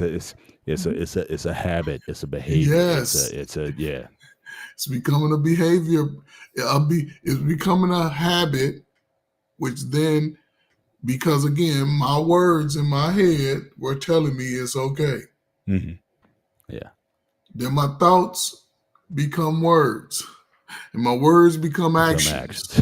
Absolutely. And now here I am. I'm lying to him. I'm doing things that I was warned about several times. Mm-hmm. He's going to react according to his professionalism, or any establishment. It applies to any place you go, anything you do. I always say respect people, places, and things. If it's not yours, respect it. When you go certain places and everybody's quiet, shut the hell up and be quiet. Yep. Respect is given, it's you not know, earned. yeah. Absolutely. So those things can become a problem. Yeah, for sure. So, but then on the other hand, if I do something inappropriate, it could be a mistake. It can be a brain freeze. I don't know. Hmm. But Yeah, then when I go through it, I learn from it. absolutely. I won't And keep I think repeating the culture is getting such where again we're not letting that happen as much. I mean, obviously people are worried about being canceled and all these kind of things or ostracized. And I think there has to be a balance of that. So yeah, you don't let bad behavior or bad patterns continue, but you have to let them make mistakes. I mean, even as a parent with your kids, you gotta let them fall. And I know again that's probably one thing with me and my wife. We're different at I mean, she understands it, but she can help us. I mean, she's the mom. Like I said, Mhm. moms protect, but fathers prepare. And a lot of times, I gotta pull my wife back and be like, "Look, you said or you talked enough. Let it go. Let them fall." And see if they learn from this. Now we'll be there to pick them up, certainly once, but sometimes you can talk your kids to death. And the only way they're gonna learn, the only way they're gonna change is again, they gotta deal with the consequences. Experience and consequences are still amongst the best. Wisdom is the best. If you can listen to wisdom so you don't have to make mistakes, that's ideal. You're a blessed person. But sometimes experience and consequence have to be part of the equation in order for you to learn. So certainly learn to embrace that. Last one, again, the link has been dropped. So again, anybody who wants to join the conversation in the closing minutes of the show, you're more than welcome to come up. Just make sure you show your face. When you come up, that's the only thing we ask, and or we'll at least we have to see your face in the back before we certainly consider letting you up. But certainly we appreciate you guys again being with us tonight. Again, I give up versus I can try a different strategy. Now, again, I think this one helps out with a lot of the other ones. But again, if you have a fixed, not only a fixed approach to things, but a fixed coaching style or ideology, that could be detrimental as well to a lot of people who could otherwise be of use if you visit another way of doing things. So coaches and parents sometimes have to visit this as well. But I've always been, I think, one of my attributes. People ask me, obviously, people are certainly proud of my daughters and their achievements, but I would hope and I would think that I didn't treat them the same way at 5 as I did at 12, as I did at 16, as now they're in their 20s. You always reevaluate based on the situation, based on how they're growing up, based on their personalities, which I started to find out by the time they become teenagers. Yeah, you realize these are very different personalities. They have different processes. And so again, I had to adjust in terms of how I relate to each one of them. Now, again, my wife, she can still be kind of dogmatic in a lot of her approaches to things. And then that's why, again, sometimes I got to pull it to the side and be like, look, let's talk about this. How are we going to approach this particular, how are we going to approach this this thing? But yeah, but the idea here is, again, trying different ways. Did you exhaust all options? A lot of people say, hey, I need money for something. Well, look, what did you do? Did you work? Did you exhaust all options before you come to me for money? Or am I your first and only option and anything else is like, well, I tried, but what did you try? Let's talk about that. Coach, what's your thoughts on that one?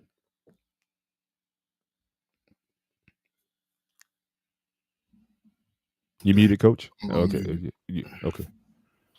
Try, man. That's yeah, man.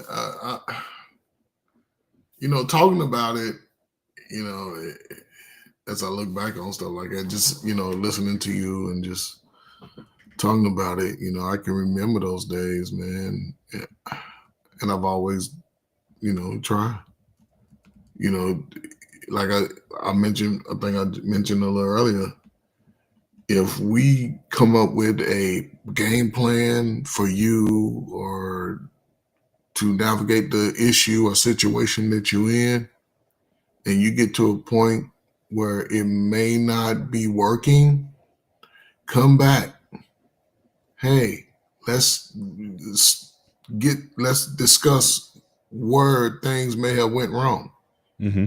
and come up with more strategies to be better.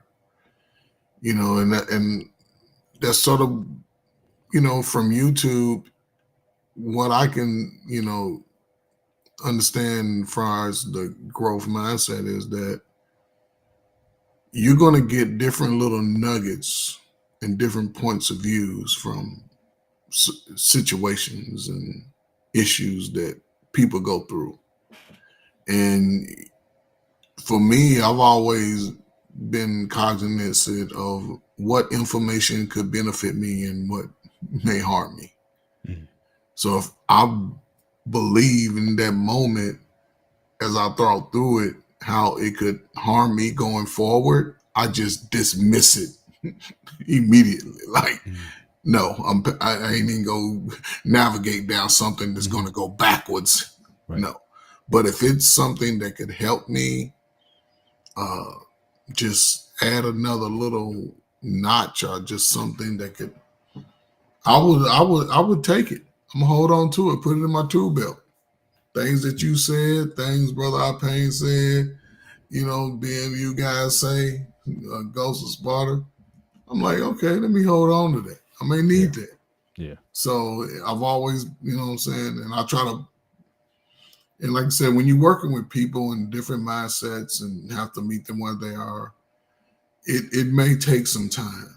Mm. It may take a little time. So it's a constant uh, strategy to try to learn. It helps the individual who's trying to get others to be in a better space. And I'll say this and I shut up. That's why I would challenge any psychologist, any therapist out there. They come to me, we're gonna get you past the hurt. That's the goal, to get you past, not dismiss, not it ain't not to say it didn't happen, but we got to get you to a space where your mind is allowing you to be a much better version of you. Mm-hmm. Yeah. And yeah, so I challenge anybody, bring them on. Absolutely, absolutely. And just to summarize, so again, the diagram overall, I like to kind of break it down so we can talk about the points individually, but then summarize again what you're doing, all those fixed words that you're saying to yourself, what the mindset is. All those things can certainly have a negative impact on your outcomes and your results. But then again, the growth mindset. And again, and also we're not also saying again, because the one thing a lot of people say is like, oh, well, that's just a bunch of PMA, positive mental attitude stuff. What look, you still gonna have to get the skills. We're not here saying that, oh, if you just speak right and talk right and act right or whatever, things just going to happen. Like I said, I'm not one of these secret people, metaphysical people. I'm going to be rich just by talking about it. Go to the places and areas where the instruction is. If you're in bad financially, speaking about your finances is not going to make that better. You may need to get with a financial coach who's going to get you on a budget and get you thinking certain ways or doing certain things differently than what you've been doing so far. You're going to have to come under some kind of discipline. You want to play sports, football or whatever, get with a football coach, not a basketball coach or a track and field coach. Learn For the sure. position, learn the skills that you need for your position. Yes. So again, I'm not saying that this is just this is just mumbo jumbo stuff. You must put the work in and specific to that which you're looking to achieve always. Sure. But you will never get there if you have a fixed mindset that you won't even try or to apply yourself to what it is that you want. Now, I don't care if you're 8 or 80. And like I said, what I'm seeing with a lot of people, I think the one thing about myself, and I see it in coach, we're still trying to be growth minded, because we can very easy, a generation ago, me and coach, we'd be like, we're going to get on that bass boat and cast the line and fish and being the lazy boys and watching the games and whatnot. I'm not there yet. I still think I can be salt and light in the world. I still want to be impact in the world. And I think there's still much for me to do. So I'm still in that growth mindset. I'm still looking to learn from people who know more than me. And so I think that, and I think that helps keeps you young. It keeps you vibrant. I didn't feel the greatest today physically, but again, why I still train, why I still take care of myself in the ways that I do, because I have an expectation that I'm going to be needed, certainly by my family, of course, but then in other aspects of my life. And I want to be prepared for that whenever those opportunities present themselves. And so definitely, we want to be, present for that. So this isn't just stuff that we're just saying, but, we're also doing. We want to be of use. And I've been in conversations with Coach on other platforms where guys saying basically you're wasting your time. And I'm looking, I'm like, look, if you want to go into a bunker and hide out until Armageddon or whatever, go ahead. But as long as we have life in our bodies, as long as we can be of use and be available to people who may benefit from what we're doing, we're going to do it. And so, for us, that's really, what's driving, what's motivating us, certainly in this space. But shout out to King who came in, and he talked about, he had a fixed mindset in his youth. Growth mindset happened in my early 30s through learning and living life. Absolutely. Same thing with me. Like I said, I had a very negative mindset that I was programmed that way, and I internalized a lot of it. I didn't really start feeling good about myself until I was hitting nearly 40. Because then I started looking at, and people had to point out, look at what you've been able to overcome and look at what you've been able to do. People had to kind of show me how much I was able to endure and overcome to be sort of where I am. And so, so again, that should start early with everybody. But for a lot of us, we get it later. Coach got it early. And it never left him, and he imparted that to other people. I got it a little bit late. King got it a little bit late. But at the same time, we are, man, you got them Popeye forearms, man. But it don't matter where you get it. Like I said, this show is not just for kids, although certainly if you know some young people who could benefit from that, it's for people who are older. It's for people who still think that there's still more work to do. And we want to provide content that certainly enables you to start thinking about differently if no one's ever told you. For sure. That we want to be a benefit to it. So again, great show tonight. Again, the line's still open. If anybody wants to hop on real quick and say hi to us or have a comment, certainly before to close the show, we'll keep the line on just a little while longer. But Coach, as we wind this down, any final thoughts? And again, I want to thank you because this information that, certainly how we build these shows, Coach has certainly shared a lot of information that he's used over the years. We use that as a platform and the basis for the content of the show. And so all I did was I just kind of took what he gave me and I kind of broke, kind of made it a little bit more digestible. And then we just shared that. But the last shot was essentially what he gave me initially. And I just kind of created it in such a way where we can, talk about it piecemeal and then summarize. But any final thoughts as we wind down the show? And again, anybody who's looking to come up real quick, then please do so within the next couple of minutes. Yeah, just let me shout out to the chat, man. Just appreciate y'all coming up, man. Sparta, of course. I guess that's Mariana. Thank you, Lady Navarre. Who else? Let me see. Alicia, thank you, love. EJN 2012. That's my man. That's my man, Eric. Yep, that's there my you man, go, Eric. Eric, man. Class of '86, man. We in this piece. That's it. Who There else you go. is there? The actual King Smith. King Smith, appreciate King you, man. Smith, Yeah, man. go watch his show, The King and Me. The King in, now it's sometimes a little hard to search for. It's The King and M.me. That's his lady, Michelle Early. Certainly go over to their channel Monday nights at 7. I find myself walking my dog, and usually I'm on with certainly watching their content. They're a very interesting couple, and they share the insights on how they able to keep their relationship humming. And so certainly, I think it's a channel worth your patronage. And so certainly go over there and watch. Thanks, Sparta put the link in the chat. So again, The King and Me, you can certainly go there and follow as well. And certainly appreciate him being here tonight. And make sure, yes, love mindset conversations, not sexy, but it matters. 100%. For sure, 100%. man. For Yes, sure. sir. Yes, sir. But Yeah. with that, I think we're going to close the show. I don't know if Ghost is back there. He's been sort of moderating and everything from the background. If you want to, come YouTube up too. and close us I out, can't even you're more than. Yep. hit me up on YouTube with Coach Ferg. Yeah, he's got a channel also. Make sure we put Coach's channel. Yeah, I gotta get that. Up, So I think up. Sparta. I don't know if he got it, but I'm gonna have to give it to him. Yep. So he said, give him. He Sparta, said, give him, yeah. give So him a let's minute. take the 2 minutes. Listen, man. Um, I don't know, man. Y'all know any? If y'all do know any young men, young women who just looking for their path and strategies, and maybe they can give us some suggestions on how we can, provide the information for them to Yeah, especially if they navigate have questions. If whatever. they Yeah. ask, have them submit questions, or if you know people who have been asking you, and you want to just Okay. ask in proxy for them, 100%. Get certainly pass those questions pass those questions on, and we'll definitely try to answer those certainly in the show. So, Brother Certainly giving Bennett, our perspectives. Yes, sir. I have a question. Then really quick before we go, man. I have a question though. So the question is, okay, I don't want to give that to you. Okay. A good friend pulls off a well-conceived practical joke that plays on uh pho- one of your phobias and makes you look ridiculous. Hmm. How would you react?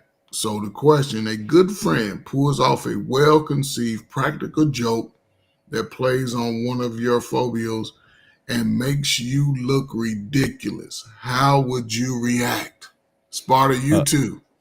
Depends. Now, again, look ridiculous to whom? In To the the moment, crowd, to the to crowd. whoever's there. Somebody Yeah, did a that's that practical that joke. that's out of pocket. I mean, look, personal. If it's me and you, hanging out or whatever, that's out. But again, anything publicly, again, your friends will never embarrass you publicly, either to each other or the group. If you got a group, so again, a group of friends, and y'all again ride or die like that. Yeah, like you were saying earlier, Coach. Yeah, the jokes here and there, your mama this, your mama that stuff. We did we ran the dozens back in the day. We did all that kind of stuff, but it was with us. Yeah. But no one else messed with us. And so, if it was something like that, then yeah, we would definitely have to have a conversation. But then, as we said earlier, you can make a mistake, but if it's a pattern, then it's not a mistake. It's just who you are. You just don't have consideration. Those type of people, you may then have to reevaluate who your friends really are, because no friend would want to do something that intentionally, especially to people who don't even know you, and now you paint in a certain light. That's not a good friend. So again, I think what the audience is, where the joke takes place, and then again, what's then what was learned from this? Did you learn it and be like, won't happen again, and you mean that stuff? So that would be my answer to that. Okay. Appreciate it. You need to hear it again, Sparta? Okay. First of all, I don't like how he's looking. I don't like how he's looking right now, because he's a classic practical joker. So yes, I am. So You I'm have thinking no so. idea. He's probably been on the giving end of some of that. So I don't know. Oh, I've given it to so many pranks. Yeah, you have no. Here's one I did to somebody. Remember those poppers that we used to throw on the ground as Yes. kids? Yep. I think I told the story multiple times. So I took double-sided tape, I stuck it under the toilet seat, and I gently put it down. So when you sit down and take a shit, you're literally gonna shit yourself. Yeah, I'm that messed up. Mhm. Here's something that people don't know about me. I have a fear. My fear are goddamn snakes and spiders. And funny part, Spider-Man is one of my favorite superheroes. when people try to scare me with spiders or snakes, yeah, not cool. It's probably one of my fears. One of my friends had a snake. He took it out like, oh no! You better put that fucking thing back in the cage, or that shit's gonna become fucking Swiss cheese very fast. I've always been terrified of snakes and spiders. I don't like Mhm. them. My fear got better over the years. Now, if I go to a pet store and I see it through a glass, I'm cool with it. If somebody's holding it, I'm cool with it. But don't put it near me. Don't put it on me. Don't come too close with me because I'm probably going to grab the first lethal weapon around me and stab the damn thing and make it in my new leather boots. Simple as that. Mhm. I have a big fear of snakes. Simple as that. Gotcha. Gotcha. So we won't see a big picture of you like in New York where they have them. The guy takes the picture with the snake. He puts that big 15-foot boa constrictor around your neck. No. Yeah, I got you. I got you. And I've I been in never had it. I think I did it once. I didn't. Guy didn't take a picture. It was like a family friend. He had one. It might have been like 5 feet long or whatever, put around my neck or whatever. But if if motivated enough, I'd probably do one. That'd be probably on my bucket list. Get one of them big 12-foot boas and put it on. I take. I just, Coach. What about you, sir? You look like you're a rugged guy. I look like I may look like it, but I ain't putting no snakes around my neck. You know, I've been to what is it? They do these doggy adoptions. You know, I go to them. Yeah, pet adoption. Yeah. They had this big old boy. I don't know. It had to be a good 18, 20 feet. Oh They my walk gosh. around putting it on people's neck. I'm like, no, stay away. Yeah. It might be something in me that he just want to strangle me to death. No, I can pet it, I can touch it, but I think that my fear came from my mother because my mother's hugely terrified of snakes. Mhm. Because she was bitten by one actually when she was a kid. Oh Not yeah, I'll do it. poison. Yeah, not poison. It was a little garden snake, and I think that fear kind of like spinned off to me to the point. Her fear is, and I used to mess with her so bad with this. Um, if she sees it on TV, she had to turn the channel. If she sees it in a magazine, she can't look at it. Like I have in my room, I have a "Don't tread on me" flag, and that's a broken snake. So I took it downstairs and I washed it, threw it in the dryer. It wasn't thinking about it. She took it out and she saw it was a snake. You hear her screaming, "Motherfucker!" I'm like, what the hell is going on? I run downstairs like, this is your idea if as a joke. I'm like, I no, actually. Mhm.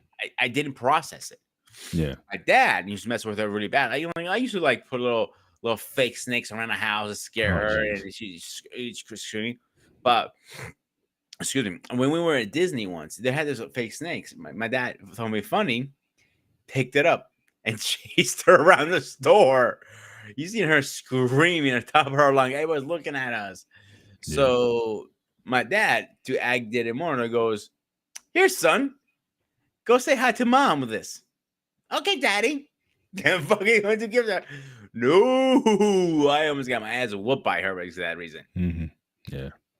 They were using me Definitely as a weapon. awesome. Awesome. Yeah. But Ghost. So what do you think of the show tonight? Any closing thoughts as we wrap up the show? I think I had a great show. There's nothing more I can add to it, guys. Like, I handpicked you guys for a reason. Like, I'm just here to show my face right now. I just say, good job. I, it's you guys are killing it. I can't say anything more than that. I can't add Appreciate more it. to what you guys already said. You guys are Appreciate it. doing a great Appreciate it. job. Absolutely. And like I said, certainly we would love to, sort of entertain questions. So again, Yeah, of as course. for the chat, as people have questions that we can entertain, especially from the young people directly, we would certainly love to entertain that. And again, certainly if you do have commentary on the show, we'll try to make a space towards the end of the show for you guys to certainly come on board and certainly share your thoughts and views on it. But Mhm. we really appreciate it, especially for the people who did come in tonight. King, especially, thank you for dropping by as well. Really appreciate you. And again, so, brother. support his channel and what him and Michelle are doing. I think it's certainly giving some very positive content. The only thing I want to say, I want to kind of pull the curtain back a little bit for you guys who's watching this. So you guys, I mentioned all the time, it's more than just turning the camera on and talking because it takes a lot more work. I think we were working on this 6 months, Paul, before the show went live. What this show? What might have been like big around beginning of the year, I think. Right? We were talking about. It's Yeah, so probably 6 months. I like was right.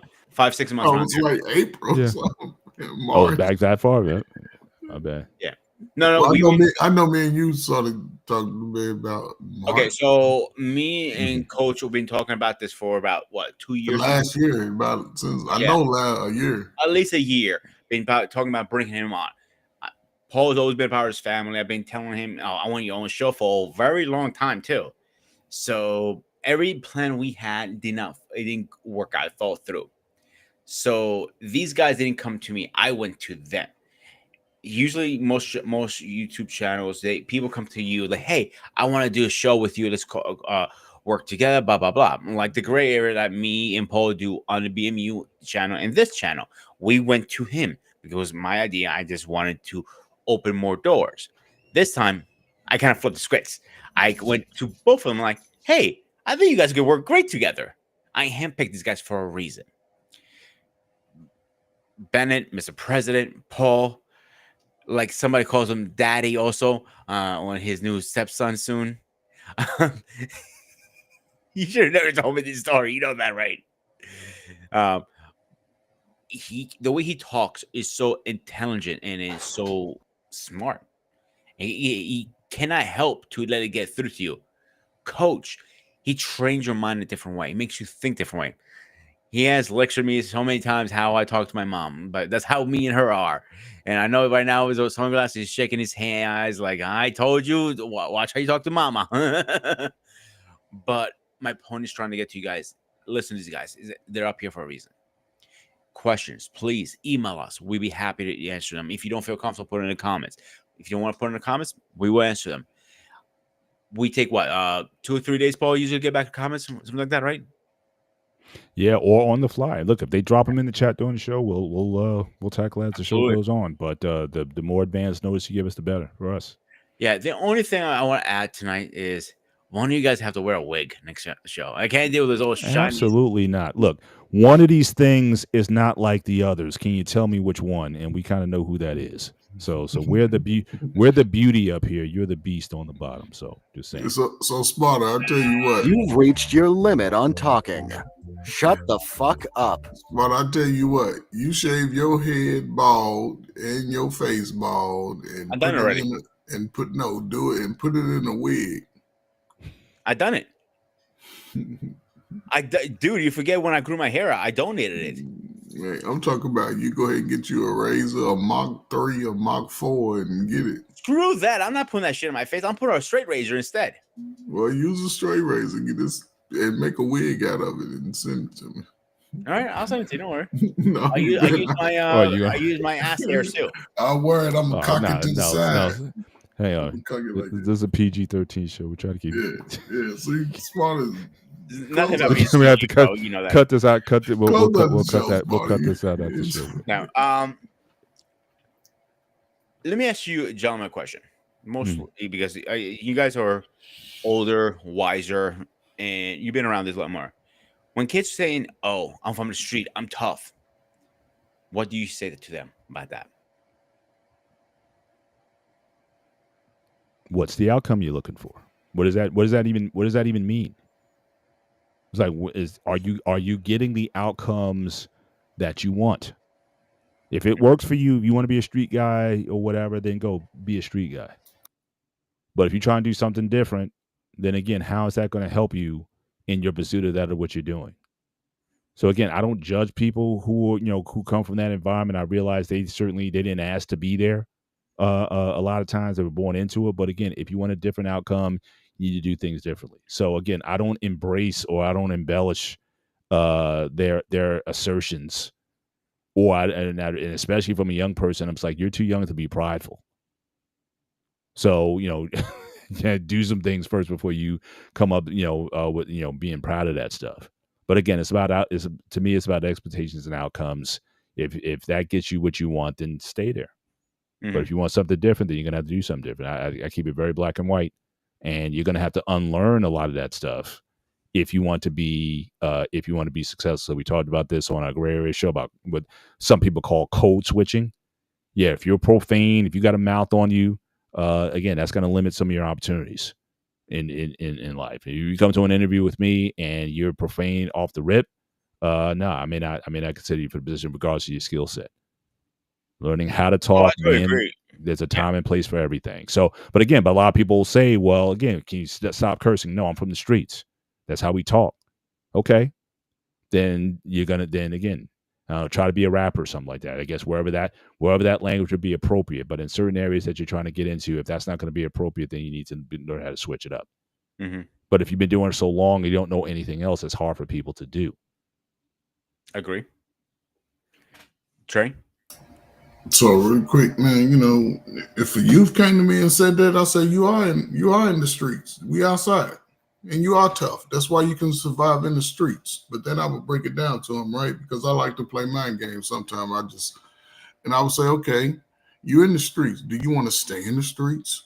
Do you want to be an old dude in the streets? No, I ain't gonna be in the streets. Then yes, well, be tough and just and wherever they are, I ask them, what do you need to be doing in your life today?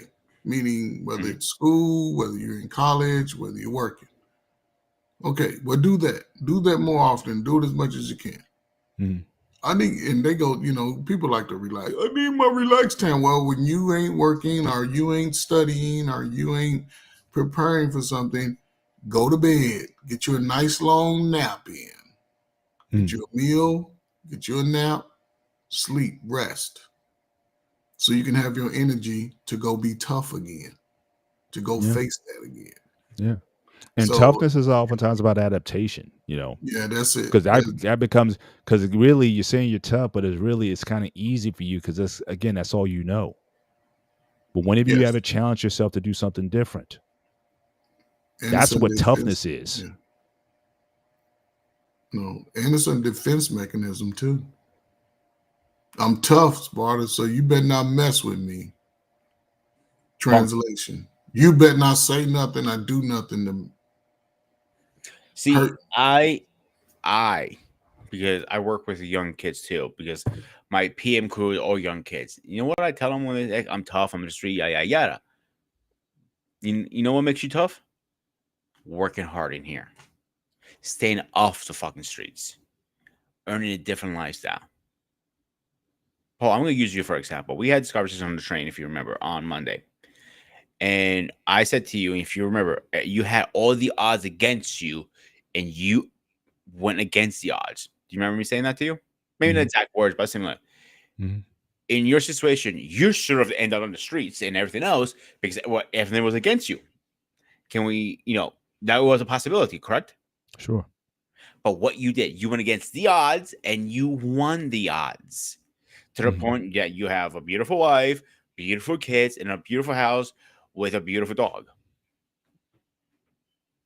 You can beat the odds. It's not if you can, you will beat them. The only thing is holding you back, it's you. Nobody's holding you back but you. If you keep saying, I remember this kid said it to me the other day. My boss almost ripped him a new one. He said, and I do apologize who I offend out there. I've been damned in my life since the day I came out of my mom's womb because I'm black. I looked at him. My boss looked at him like, you should just get the fuck out of my kitchen right now if you think that mentality. Anybody can make a difference and change their lives if you want to. Am I wrong or right? It's a You're right. blend of things. I Yeah. see, like I said, I'm not a pie in the sky type of guy. I just think that you need to apply yourself to whatever it is. But again, as far as controlling outcomes, you may not be able, the only outcome you can control is really your own efforts. Mm-hmm. So again, you may not wind up in what you may see yourself like. Again, you can say I'm a millionaire until the cows come home. It doesn't mean that you're going to be one. But again, are you taking the positive growth steps and see where that leads? The steps I took just to kind of conceptualize where I was, I just kept pushing in a direction. But again, I had no idea. I didn't even know where I was going to be living from month to month. So again, I didn't have these ideas. In fact, there was a time in my life where I didn't want to be married because I saw the dysfunction that was in my family. it wasn't until I got around people who had a positive affirmation of marriage or gave me a different picture of marriage where I think about marriage. Environment does matter. I'm not here to say that I'm totally self-made and I did all this. No, I had people, I had opportunities that came into my life at the right times when I needed it. And I was smart enough to take advantage of what was there presented in front of me. But I could have wound up unless certain things had to happen. I put all that on God. I give all praise to God for allowing me to not only endure the situations that I was in, but again, able to take advantage of the opportunities that I was given, whether I wanted them or not. But certainly, again, right place at right time. So I can't take all the credit for that, but I'm just grateful that things worked out the way they did. And then, like I said, it wasn't until I was about 40 when the things really started to, I could look back over my life. And while certainly there was a lot of painful chapters in it, I could also start seeing the successes also, which I didn't see earlier. Back then, it was just about surviving. Mhm. But then when I turned 40, then it went from surviving to winning. And realizing that I've been winning for a lot of years, even though it didn't look like I was winning. So sometimes you need time to put all that into perspective. But I didn't grow up, like I said, with Coach. I didn't, said at his age, like I said, 8, 9, 10, 12 years old, sports, nobody wanted to pick me on their any team. I couldn't get on the volleyball team. Nobody, I was the last one to be picked on the basketball team. I was uncoordinated. I was clumsy, all of that. I mean, I was a different, person. Like I said, I was Steve Rogers. So again, stuff came late. I got into training really hard. I was 30, over 30 when I really started applying myself in the gym. Coach had from birth, he came out the womb with them biceps looking like that and them forearms. I didn't have any of that. Well, Coach came out with his mom doing freaking steroids probably, and that's why he came out like that. Hey, boy, you better watch it, boy. Steroids was against my religion, man. What you talking about? Yeah, look at how he's flexing right now. Look at him. Look at him. Look just, show off.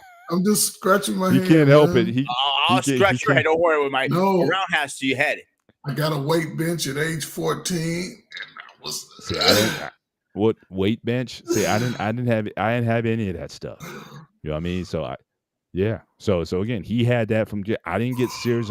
I tell you about. I got serious about the gym in college because when I graduated college, I was 104 at 6'3".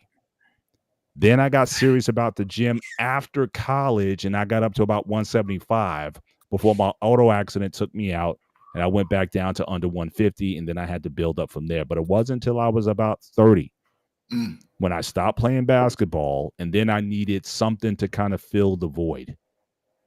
That's when because again, basketball. When I was working at the time, I couldn't afford to be playing basketball outside. I just had my first kid, and it's like, you know what, this is going to be I can't be out here playing with these guys because I was working contract work at the time, so I can't be getting hurt out here. So I needed something more controlled environment. So that's when the gym switched on. But I was again 30 years old.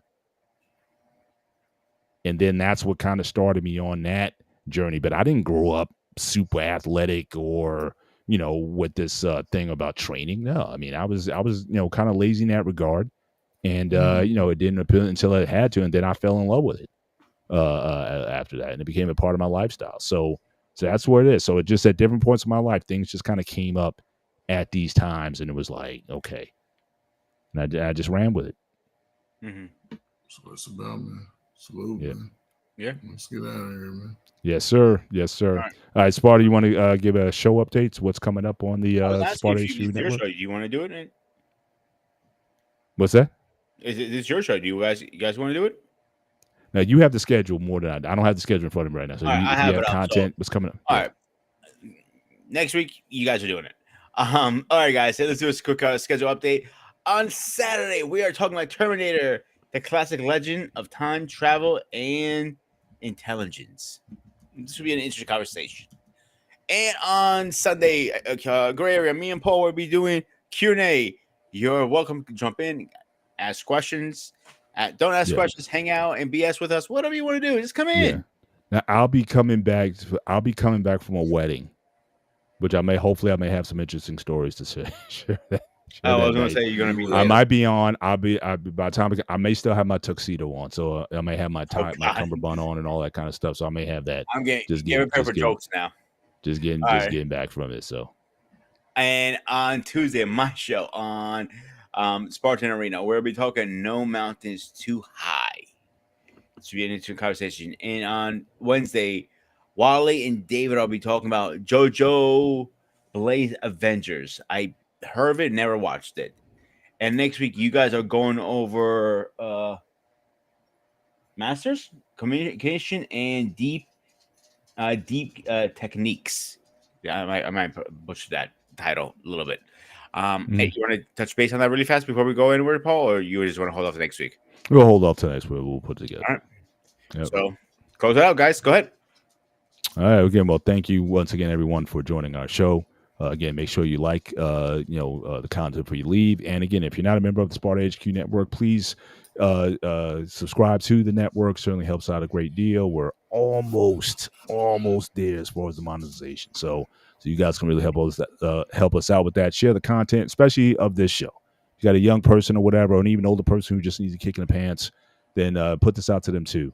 So they can get some information from two OGs who are still in the fight, who are still grinding, trying to be better every day. So with that, that's all I have, Coach. Anything else? We can close out the show. No, man, appreciate y'all, man. Great show, man. Listen, man, we're gonna keep doing it. We're gonna be here next week, fellas. Ladies and gentlemen, please, just if you know anybody who just needs some words of encouragement, please allow them to join the show. Just tap them in, and hopefully we can have some nuggets that we can drop, and they can be in a better space going forward. So salute, man. All righty. All right, guys. This was Next Gen Training on the Spartan Institute Network. I am Ghost of Sparta. He is Mr. President. He is the coach. As always, stay fresh, stay safe, and I'll see you guys in the next one. Peace.